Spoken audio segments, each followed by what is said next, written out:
याची कारणं कोणालाही देता येणार नाहीत, सांगता येणार नाहीत, कारण कळलीच नाहीत की इतकी वर्ष या निवडणुका घ्यायला का लागल्या, कशासाठी लागल्या. 4 वर्षापूर्वी मुदत संपून देखील या महानगरपालिकेच्या निवडणुका का होत नव्हत्या. मला असं वाटतं की का होत नव्हत्या हे पहिल्यांदा याचं उत्तर हे आत्ताच्या सरकारने दिलं पाहिजे. आणि मग इतक्या वर्षानंतर ज्या वेळेला निवडणुका होत आहेत त्याच्यानंतर ज्या प्रकारचा गोंधळ या महाराष्ट्रामध्ये आत्ता सगळा सुरू आहे,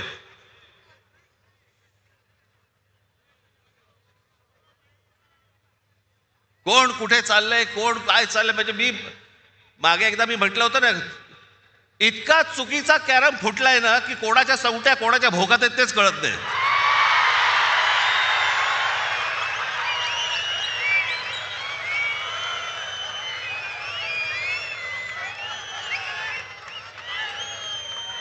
प्रत्येकाला विचारलं लागतं आज कुठे. काही जण तर वेडे पिसे झालेत, वेडे पिसे.